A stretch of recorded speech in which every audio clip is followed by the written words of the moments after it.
Pertanyaan yang bagus Bu ya, berhubungan dengan masalah bid'ah. Jadi Umar radhiyallahu anhu di zaman khilafahnya beliau melihat di Masjid Nabawi ya, di Masjid Nabi itu orang banyak berkelompok-kelompok untuk sholat tarawih ya. Ada yang sholat sendiri di sana, ada yang sholat berjamaah di sini, karena sholat sunnah. Dan Nabi SAW cuma mengerjakan hari pertama saja, setelah itu ditinggalkan gitu oleh Nabi SAW. Dan Nabi sendiri bilang, Nabi SAW sendiri mengatakan, saya waktu sahabat-sahabat di hari kedua sudah mulai ngumpul, banyak orang mau sholat di situ. Lalu kata Nabi SAW, Nabi tidak keluarkan. Subuhnya Nabi bilang, saya tahu apa yang kalian lakukan semalam, kalian tunggu saya. Tapi saya tidak keluar karena kalau saya keluar bisa diwajibkan sholat itu untuk kalian. Maksudnya sholat tarawih atau sholat malam jadi wajib, nanti malah jadi memberatkan. Kalau Nabi SAW sudah kerjakan rutin. Tapi Nabi sendiri kan tidak larang, berarti boleh dikerjakan. Nah di zaman Umar radhiyallahu anhu berkembang, makin banyak ekspansi Islam, makin banyak orang masuk Islam, penduduk Madinah juga bertambah. Apa yang terjadi? Orang-orang pada berserakan sholat di masjid. Umar melihat ini malah jadi fitnah nantinya. Maka Umar radhiyallahu anhu mengumpulkan mereka, lalu mengerjakan sholat tarawih secara berjamaah. Masalah berjamaahnya itu sudah tidak ada masalah. Kenapa? Karena Nabi SAW berjamaah. Kan gitu. Waktu Nabi SAW kerjakan di hari pertama sendiri, itu kan sudah ada beberapa sahabat yang ikut berjamaah dengan Nabi, kan gitu. Dan Nabi tidak larang SAW, berarti boleh saja. Kan sholat malam, ya, itu sholat jenazah, sholat gerhana, itu kan sholat-sholat yang Nabi SAW kerjakan secara berjamaah. Jadi nggak apa-apa kita kerjakan jamaah. Yang tidak boleh berjamaah, yang tidak ada contohnya kayak duha, sholat sunnah rawatib. Kan tidak ada hadis yang menjelaskan Nabi berjamaah, maka tidak boleh dikerjakan secara berjamaah gitu kan. Baik. Akhirnya Umar kumpulkan mereka dikerjakan secara berjamaah, itu sudah dengan sunnah Nabi. Cuma yang jadi masalah adalah Umar radhiyallahu anhu menambah jumlah rakaat, gitu kan. Yang tadinya Nabi SAW kerjakan 11, Umar jadikan 23. Dan sebagian ulama hadis mengatakan ternyata Umar radhiyallahu anhu memang sudah dari dulu kerjakan sebelum jadi khalifah. Di zaman Nabi sudah kerjakan sholat malam bukan 11. Memang Umar kerjakan sampai lebih dari itu. Yang jadi Umar terapkan itu yang sering beliau kerjakan. Jadi bukan tiba-tiba dibuat pada saat itu, tidak. Dari zaman Nabi SAW hidup memang dia sudah kerjakan 23 rakaat. Baik. Lalu setelah itu ditanya ya, oleh beberapa sahabat yang hadir, apa dengan perilaku Umar ini dengan menjadi 23 rakaat? Ya, ada yang bertanya, Umar mengatakan ini sebaik-baik bid'ah. Ini sebaik-baik bid'ah. Ni'ma bid'ah hadhihi. Gitu kan perkataannya. Baik, ulama hadis menanggapi statementnya Umar. Enggak ada sahabat yang membantah pada saat itu, mereka diam saja sudah dibiarin gitu. Ulama menanggapi statementnya Umar ini dengan dua jawaban. Yang pertama, Umar radhiyallahu anhu menyebutkan ni'ma bid'ah hadhihi, ini sebaik-baik bid'ah adalah yang dimaksud bid'ah secara etimologi. Secara bahasa, kan bid'ah itu atau semua dalam Islam ini apapun Bapak Ibu sekalian itu dalam Islam biasanya disebutkan makna lugawi dan istilahi, ya, atau bahasa Indonesia ini etimologi dan terminologinya. Jadi misal sholat, kalau kita lihat buku-buku fikih itu selalu dikatakan sholat secara etimologi atau bahasa adalah doa. Kemudian secara terminologi adalah gerakan-gerakan khusus yang dikerjakan dimulai dengan takbir dan diakhiri dengan salam, gitu kan? Itu definisinya. Nah sama dengan itu tadi, bid'ah itu punya definisi.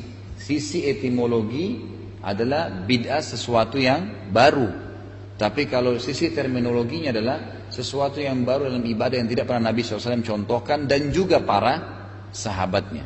Juga para sahabatnya, terutama Khulafaur Rasyidin. Umar, salah satu dari Khulafaur Rasyidin. Salah satu dari Khulafaur Rasyidin yang memang Nabi suruh ikuti sunnahnya, gitu kan? Karena Nabi mengatakan tadi hadis riwayat Tirmidzi ya, alaikum bisunnati wa sunnatu khulafaur rasyidin mahdiyyin min ba'di, gitu kan, disuruh ikuti sunnah Nabi dan sunnah khulafaur rasyidin sampai Ali, apa yang mereka kerjakan ikutin. Itu berarti sudah sama. Ulama hadis menanggapi hadis ini mengatakan 4 orang sahabat ini, Abu Bakar, Umar, Utsman, Ali, tidak mengerjakan perbuatan apapun dalam kehidupan mereka walaupun mereka tidak bilang ini dari Nabi, kecuali memang dipastikan mereka kerjakan dari Nabi SAW. Jadi khusus 4 orang sahabat ini yang dikatakan Khulafaur Rasyidin ya, Abu Bakar, Umar, Utsman, Ali, kata para ulama hadis, mereka berempat yang disuruh ikuti sunnah kehidupannya yang mereka kerjakan dalam bentuk ibadah, karena memang keempat orang ini adalah golongan sahabat yang semua yang mereka kerjakan tidak terkecuali itu selalu memang rujukannya hadis Nabi. Walaupun mereka tidak bilang Nabi SAW bersabda. Makanya disuruh ikutin saja perilakunya mereka. Dan itu tidak berlaku kepada semua sahabat, berlaku kepada Khulafaur Rasyidin ini kan. Peganglah sunnah mereka walaupun dengan gigi geraham kalian. Nah, kata ulama, Umar juga ini adalah satu sisi memang dia sunnahnya dilakukan gitu kan. Sisi lain Umar ini orang yang sangat keras dengan bid'ah. Luar biasa dengan masalah pelanggaran agama. Kalau ada orang melanggar agama, itu Umar nggak tanggung-tanggung, langsung tawarin Nabi, ya Rasulullah saya tebas lehernya, ya Rasulullah saya tebas lehernya. Pernah terjadi contoh di zaman khilafahnya beliau, ada satu orang dari Ansar, dari masyarakat Madinah, datang ke rumahnya. Biasanya Umar itu kalau tidak salah habis asar ya, sampai menjelang maghrib, beliau selalu buka rumahnya untuk, mohon maaf, habis duhur kalau tidak salah sampai asar. Ya, habis duhur, karena Umar itu lagi sholat, habis duhur sampai asar. Itu dibuka rumahnya untuk siapapun yang mau bertanya, punya hajat, ya, minta pertolongan, itu dibuka. Waktu dia pulang ke rumahnya, dia lagi sholat sunnah ba'diyah duhur. Datanglah seorang Ansar, ketuk-ketuk rumahnya Umar. Ketuk-ketuk rumah Umar. Ketuk-ketuk, satu kali, Umar nggak nyaut, karena lagi sholat. 2 kali, 3 kali, ya, kemudian orang itu pulang. Selesai sholat sunnah, Umar keluar, tanya tetangganya, siapa yang datang tadi? Oh si fulan dari Ansar, sahabat Nabi juga. Bukan tabi'in tapi sahabat yang pernah hadir bersama Nabi SAW. Kata Umar, demi Allah, kalau yang dia buat tadi ini, datang ke rumah saya ketuk 3 kali pulang, tidak tunggu saya keluar, tidak pernah Nabi contohkan, saya akan tebas lehernya. Jadi Umar luar biasa gitu. Apapun yang dikerjain sama orang, kalau tidak sesuai dengan Nabi, ditebas langsung, mau dibunuh gitu sama Umar. Panggil dia, disuruh panggil. Waktu datang orang itu, kata Umar, apa yang membuat kau lakukan tadi? Kenapa kau ketuk rumah saya 3 kali, sementara kau sudah tahu jam ini, waktu ini saya buka untuk orang. Ya, saya tidak akan tutup pintu rumah saya kecuali tadi memang karena saya baru masuk dan saya lagi sholat sunnah. Kenapa kau nggak nunggu? Kenapa kau pulang? Ketuk 3 kali pergi. Kata orang itu apa? Ya, saya mendengarkan Rasulullah SAW bersabda, seseorang di antara kalian kalau datang ke rumah saudaranya dan dia ketuk 3 kali tidak dibukakan, sebaiknya dia pulang. Karena mungkin saudaranya punya hajat yang tidak ingin diganggu. Kata Umar ini sahabat Nabi ya, dia sendiri tidak pernah dengar itu. Dia bilang, siapa yang jadi saksi kalau kau pernah dengar dari Nabi SAW? Didatangkanlah oleh orang Ansar ini lebih dari 6 atau 7 orang sahabat yang masih hidup. Ini semua dengar. Ini semuanya dengar. Dari hadis ini kita ambil pelajaran. Umar radhiyallahu anhu adalah orang yang sangat tegas dengan masalah bid'ah, gitu kan? Jadi bukan berarti beliau di sini mengatakan ini sebaik-baik bid'ah adalah bid'ah yang dimaksud melanggar Nabi, bukan. Tapi secara etimologi, secara bahasa tadi, memang dia sesuatu yang baru, memang Nabi tidak pernah kerjain sampai 23 rakaat. Tapi makna kalimatnya, tapi saya kerjakan ini karena memang saya sudah tahu sebelumnya ya, bahwasanya itu boleh. Kata ulama, Umar mengerjakan sholat tarawih sampai lebih dari 11 rakaat karena ada hadis Bukhari yang berbunyi, Qiyamul lail mathna mathna. Sholat malam itu 2 rakaat tidak ada batasnya. Enggak ada batasnya. Hadis Aisyah yang mengatakan Nabi SAW tidak pernah mengerjakan sholat malam di Ramadan atau luar Ramadan lebih dari 11 rakaat, itu kan? Itu adalah cerita Aisyah tentang Nabi Muhammad SAW. Dan ulama hadis bilang begini, Aisyah waktu mengatakan radhiyallahu anha, Nabi SAW di Ramadan dan di luar Ramadan, gitu kan, tidak pernah mengerjakan sholat malam lebih dari 11 rakaat. Ini adalah cerita Aisyah tentang pengetahuan beliau berhubungan dengan sholat malamnya Nabi SAW di rumahnya Aisyah. Tapi kalau di rumah istri yang lain, di masjid, Aisyah nggak tahu. Ya kan gitu. Sementara di luar rumah Nabi SAW, Nabi pernah mengatakan Qiyamul lail mathna mathna. Sholat malam itu 2 rakaat, bebas berapa saja, tidak ada jumlahnya, tidak ada batasnya. Nah, untuk mempertemukan kedua hadis, kata ulama, orang kalau mau kerjakan 11 ngikutin sunnah Nabi silahkan, orang mau lebih sholat dari itu maka silahkan.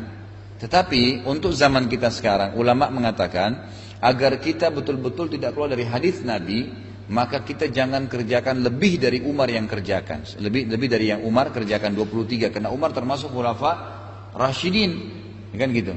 Walaupun terbuka pintu lebih dari itu karena ada hadis yang mengatakan 2 rakaat, tapi Umar sendiri terakhir sekali di antara sahabat yang kita disuruh ikutkan sunnahnya, yang memerintahkan atau mengerjakan sholat malam lebih dari 11 rakaat.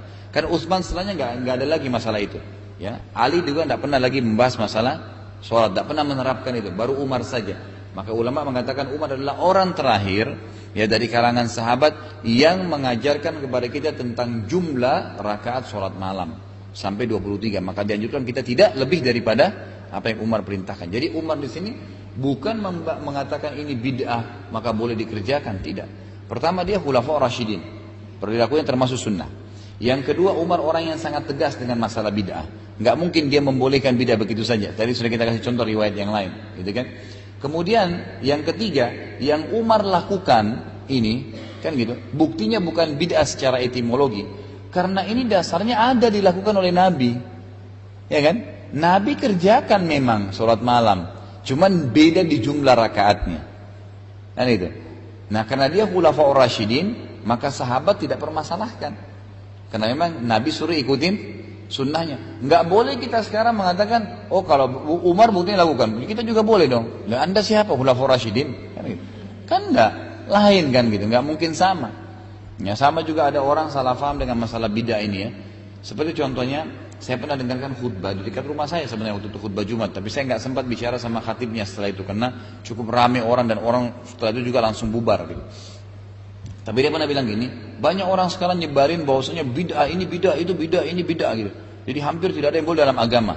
Ya dia berbicara dengan emosional karena dia anggap mungkin apa yang dia selama ini kerjakan memang tidak sesuai dengan sunnah, lalu ditegur gitu kan. Lalu dia bilang, buktinya bid'ah itu adalah sesuatu yang Nabi tidak contohkan. Buktinya ada perilaku yang dikerjakan oleh para sahabat di zaman Nabi masih hidup, tapi Nabi nggak ajarin. Perhatikan kata-kata dia. Dia bilang di zaman Nabi masih hidup, padahal bid'ah itu sesuatu yang muncul setelah Nabi meninggal, gitu kan? Kalau Nabi masih hidup tidak dikatakan bid'ah, gitu. Karena kalau salah langsung dilurusin kan gitu. Nah diangkat dalil, ada dulu sahabat Nabi waktu Nabi SAW bilang, Sami Allahu liman hamidah. Sahabat itu bilang apa? Yang pernah kita pelajari di bab solat, hamdan kathiran tayyiban mubarakan fi. Lalu setelah salam, kata Nabi SAW, siapa yang ucapin kalimat itu tadi? Sahabat itu angkat tangan, saya Rasulullah. Kata Nabi SAW, tadi waktu kau ucapin kalimat itu, saya melihat ya, malaikat berebut-rebut mencatat apa yang kau ucapkan. Maksudnya saking besarnya pahalanya, sampai malaikat berebut mencatat ucapan itu. Gitu. Ucapan itu sangat baik sekali gitu. Maka dia bilang apa? Buktinya itu sahabat kerjakan yang Nabi nggak pernah perintahin, gitu kan? Ya salah, itu bukan bid'ah. Jadi apapun perilaku sahabat itu bisa menjadi hukum pada saat didukung oleh Nabi SAW, kan gitu. Bukankah kasus lain ada sahabat yang bertengkar suami istri, kemudian permasalahan mereka dilaporkan kepada Nabi, turun ayat dalam surah At-Talaq, ya kan, yang meluruskan kesalahan mereka. Itu berarti bukan perbuatan bid'ah karena lagi proses turunnya wahyu. Tapi kalau wahyu sudah sempurna, ya Nabi SAW sudah meninggal, kemudian ada orang yang buat di luar daripada wahyu itu, baru dia jadi bid'ah. Kalau dalam proses wahyu lagi turun, Nabi masih hidup, dari mana bid'ahnya? Jadi gitu ya.